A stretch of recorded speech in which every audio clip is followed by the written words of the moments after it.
was going to the bash late one June. We're going to start with one of my favorite vendors, and didn't disappoint this time. We've got a bunch of stuff here. So this is from the basement. This is the vendor. He is a member of the bash staff, and he's the one who sets up pretty much right after the first table, so maybe the second table as you're walking into the bash on the right-hand side.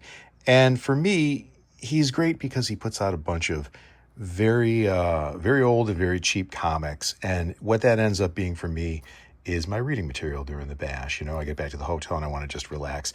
This time I picked up a couple different things. The first one here is Debbie Harry, Backfired.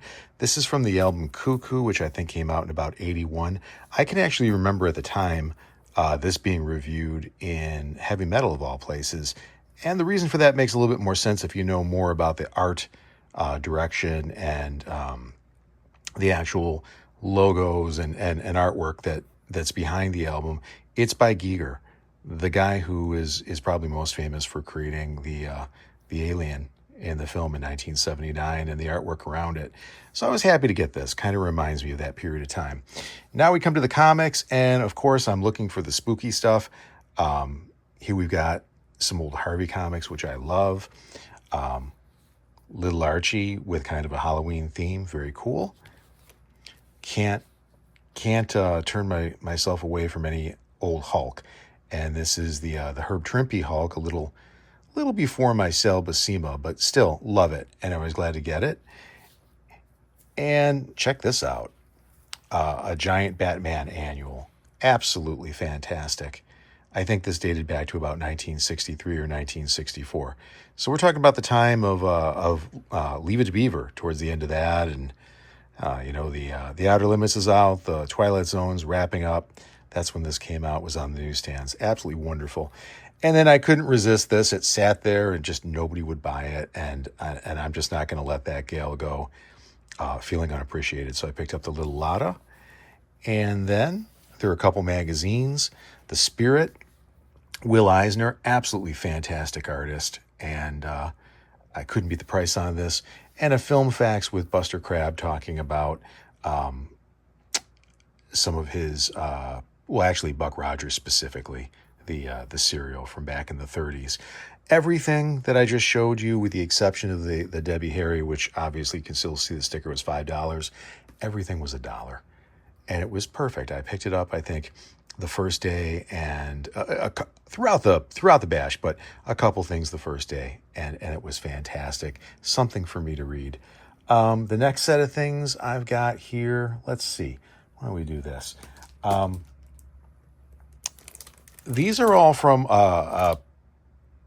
one of the vendors who has been at the bash. He's also at least in the past he has been, I think he was this time around. I'm pretty sure I saw him in an orange shirt, one of the staff members. He always sets up near Dan of Xantle's Zombie Hut. Xantle's Zombie Hut, rather. And for the life of me, and I apologize, I forgot his name. Or what he calls his little shop, but he had great things. And you can see here, I picked up this Ghostly Tales for $2 from Charlton Comics. In fact, it might have been $1 because the last day they had a half price sale and everything. Same with this Ghosts. This was from around the period of time when I had a subscription to Ghosts, and probably one of the issues that I received back in the day. Swamp Thing. This is a retelling of the original story. I think this is issues 4, 5, and 6. Came out in 1980, and I very definitely remember buying this at the newsstand. And that would have been my first introduction to Wrightson's Swamp Thing. And then here, Unexpected, again, same period of time as the Ghosts.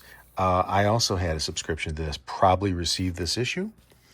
And if you're detecting a theme here, same thing with this House of Mystery. This is all around the 1979, 1980, 1981 period, where they were popping around 40 cents and 50 cents. And then I also picked up from them this Cinemagic. Pretty sure I got it half price the last day. And this, which is something I wanted since I was a kid and saw on the back pages of Starlog, their special effects book. So these were all really, really cool things and hitting very close to home in terms of meaning to me. Okay. We just talked about Dan from Zanel's Zombie Hut, so we might as well show you what I got from him. So the first thing is, last year I picked up a couple of these Marvel Treasury editions, or one of them actually, of Conan, The Last Day, and I left a couple behind. And guess what? They were still there. So I picked these up from Dan. I'm so glad to have them. They're just a wonderful example of this period of time. This is 1978. Absolutely fantastic. Absolutely fantastic. And I was very glad that they were still there. I also picked up from him a copy of Film Facts from 1990, Mammy Van Doren, who was still alive, believe it or not, and probably still looking fabulous, but she was a great favorite of mine. I was glad to pick that up. And Invasion of the Saucermen right in the corner. You can't go wrong with that either. And then I picked up this card on the half price last day from Planet of the Apes, and I was thrilled to get that. I don't have any Apes cards. I really have to start getting some when I see them. And lastly but not least, I couldn't resist this, Aunt Bee's Delightful Desserts. And even though all of them are probably way too sweet for my current diet, maybe in small portions, a spoonful here and there. And then let's see. So I've got the card here to remind me, Books from the Crypt, who is, I think he told me, from Delaware. Anyway, I'm going to go with it. Let's see if it says here. North Potomac, Maryland. Okay. Big pulp guy, brings pulps to the bash every year, and they're fantastic and priced very fairly.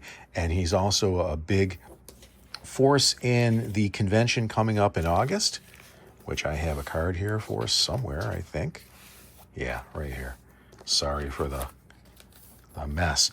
Pulp Fest, which is coming up in, let's see, August 7th to 10th in 2025 at the Doubletree, if I'm not mistaken. Very close to where the Monster Bash is, within a couple miles. Put that aside. I picked this up, which is Blue Bolt, which is kind of a Flash Gordon type thing, but it's by Simon and Kirby. So I'd seen a little bit about this before, so I was very excited to get this. I love planetary romance in the Flash Gordon mold. John Carter, Warlord of Mars. So what a fantastic thing. I'm looking forward to reading it. I also picked up this Starlog, and if the cover looks a little familiar, that's because it's pretty much the same cover as, let's see if I can grab it here. Yeah, here we go.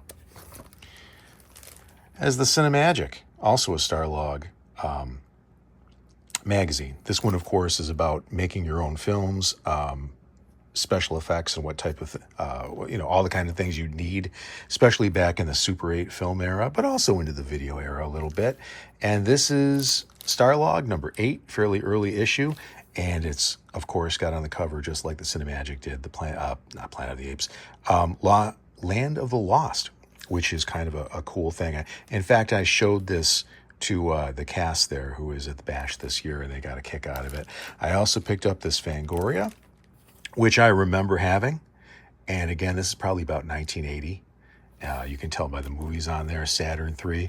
I remember this Burt Gordon's The Coming kind of gave me nightmares just seeing the pictures in here. So I was glad to get this. And what a treasure this one is. This is the Famous Monsters 1966 yearbook, which famously has the Phantom of the Opera, Eric on there, but with a green face. And Trick or Treat Studios has a Don Post reproduction mask out, which also has a green face. And I'd love to pair the two, put this on the wall and get that mask and have it displayed underneath. Okay, and now we're kind of winding down. I also picked this up, and this is from Donald England's booth. He's an artist, puts out fanzines, puts out all kinds of artwork and posters, but he also had this patch. And of course, this is Necron 99 from the movie Wizards, Ralph Bashki, 1977, I believe it was. Kind of a takeoff of, that entire movie was definitely inspired by Von Bode And I think the name, at least, if not the character a little bit, kind of was an offshoot, inspired anyway by Cobalt 60. So I was glad to get this. I think that's a really cool patch. And then lastly, but certainly not least, I picked this up from John, who I think was his first time at the Bash, and he had a bunch of Super 8 and 8mm films and also Aurora model kits. I spent quite a lot of time in the video. You probably remember that. And he got me this Hunchback of Notre Dame, and it's partially completed, but just about everything's there. It might be missing a couple ropes, but we can fabricate them or reproduce them, whatever the case may be. As far as I know, the Hunchback of Notre Dame may have been the very first model kit that I got when I was a little kid. I have a photograph of me sitting next to the completed model, and I don't think I'm going to be able to fish it out for this video, but maybe we'll do a video just on this sometime in the future. And that was it. What a haul. So happy to take all these things home with me. There's a whole lot more in the Real Toy Chest of Doom. Gently tap the subscribe button to ensure that you're not shut out from any of the clips. Cheers. When I turned on the radio and heard this tune about all the classic monsters we've known so long. Frankenstein the Wolfman, Dracula the